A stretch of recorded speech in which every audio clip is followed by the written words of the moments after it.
சாய்ராம், என் அன்பு செல்லமே, என்னுடைய அழகான தங்கமே, நிறைய பேர் உன்னுடைய ஜாதகத்தை பார்த்துவிட்டு சொல்லியிருக்கிறார்கள், உனக்கு இப்பொழுது நேரம் சரியில்லை, இன்னும் கொஞ்ச நாள் போகட்டும் என்று. ஆனால் நான் உனக்கு ஒரு விஷயத்தை சொல்லிட்டா, எது செய்ய வேண்டுமானாலும் இப்பொழுதிலிருந்து செய்.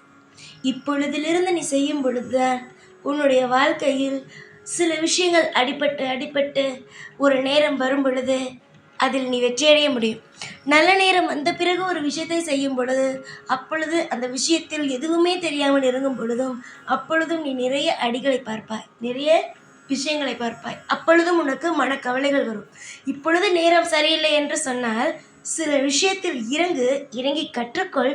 போக போக பழகி நிச்சயமாக ஒரு காலத்தில் நீ அதில் வெற்றி பெறலாம். வாழ்க்கை முழுவதும் யாரும் தோற்றுப்போவது கிடையாது. வாழ்க்கை முழுவதும் யாரும் தோற்று போவது கிடையாது. ஒரே ஒரு காலகட்டம் தோற்று போனால் அடுத்தடுத்து வாழ்க்கையில் ஜெயித்து கொண்டே இருப்பது தான்.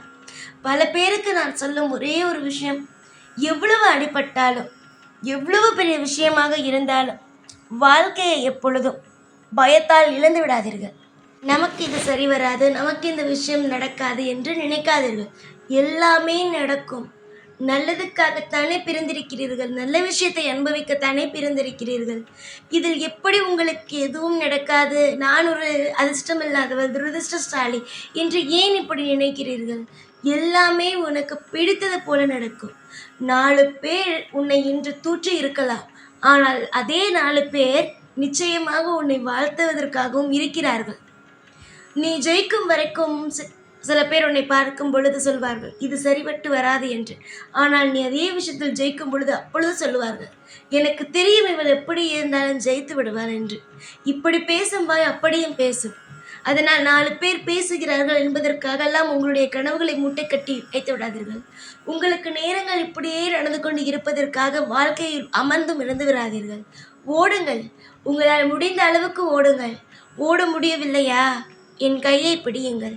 உங்களை நான் நிச்சயமாக நீங்கள் எந்த இடத்தில் அமர வேண்டும் என்று நினைக்கிறீர்களோ அந்த இடத்தில் அமர்த்துவேன்.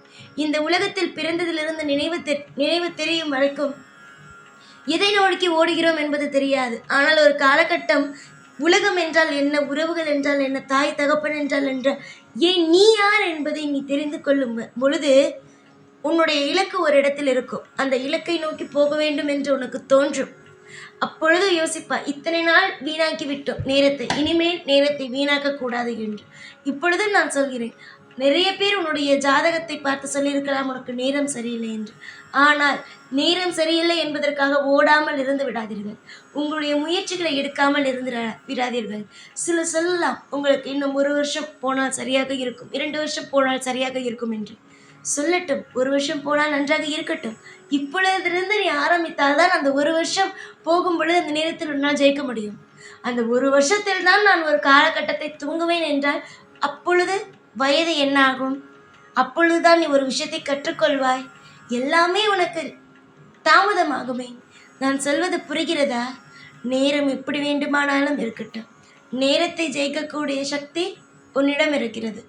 ஏன் என்றால் நீ என்னுடைய கையில் இருக்கிறாய். மிகப்பெரிய ஒரு சக்தியின் கையில் நீ இருக்கும் பொழுது உனக்கு தோல்வி கிடையாதே. உனக்கு தோல்வி என்றால் அது ஒரு பாடம், ஒரு சிறிய பாடங்கள் தான். ஆனால் ஜெயிப்பார். மிகப்பெரிய ஒரு பணக்காரன் இருக்கிறான், அவனிடம் போய் கேட்டுப்பார். அவன் வாழ்க்கையில் எத்தனை தடைகள், எத்தனை தடமாற்றங்கள், எத்தனை பேச்சுகள், காது கொடுத்து கேட்க முடியாத பேச்சுகள்.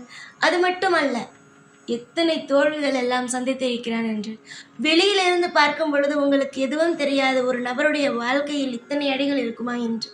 ஆனால் உள்ளுக்குள் போய் பார்த்தால்தான் அவனுடைய வாழ்க்கையிலும் எத்தனை அடிகள் இருக்கிறது என்று தோன்றும். சிலருடைய வாழ்க்கையை தூரத்திலிருந்து பார்க்கும் பொழுது இவன் சுலபமாக ஜெயித்து விட்டான் என்று தோன்றும்.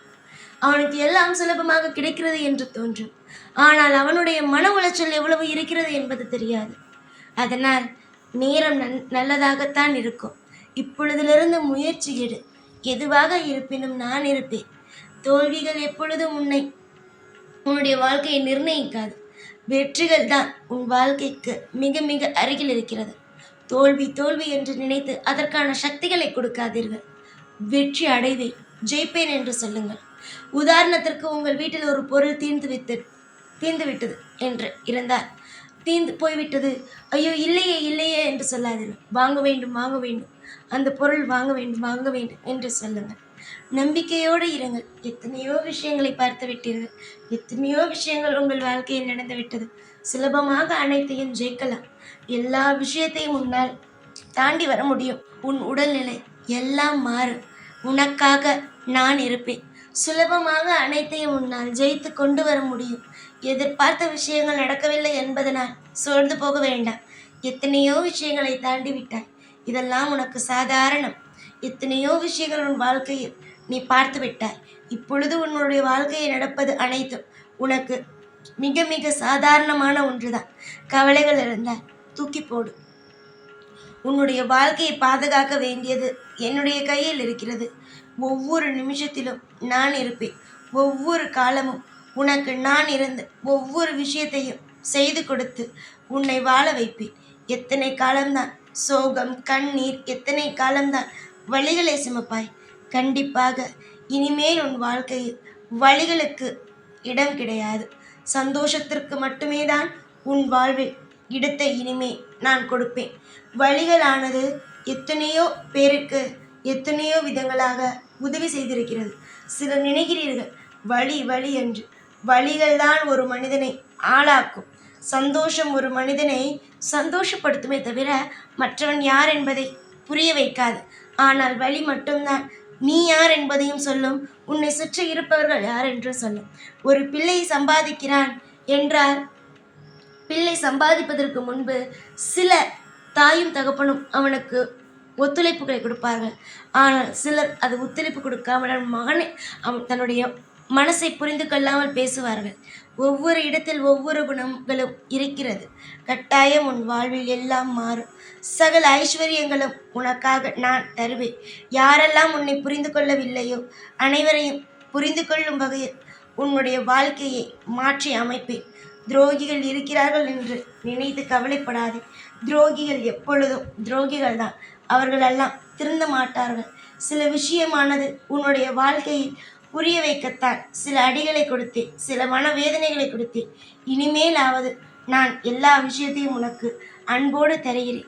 பெற்றுக்கொள், சந்தோஷமாக இரு. எத்தனை காலம் கஷ்டப்படுவார். இனிமேலாவது முயற்சி செய். இனிமேலாவது வாழ்க்கையில் ஜெயிப்போம் என்று அடுத்தடுத்த கட்டத்திற்கு வா. நல்லது நடக்கும். சகல ஐஸ்வர்யங்களும் உனக்காக நான் தருவேன். ஒவ்வொரு இடத்திலும் உனக்கு இந்த சாய் துணை இருந்து வாழ வைத்து உன்னை நல்ல கரை சேர்ப்பேன். இந்த சாய் புரிகிறதா? நம்பிக்கையோடு இருங்கள். எப்பொழுதும் உன் கூடவே தான் இருப்பேன். இந்த சாய்நாத். ஓம் சாய்ராம்.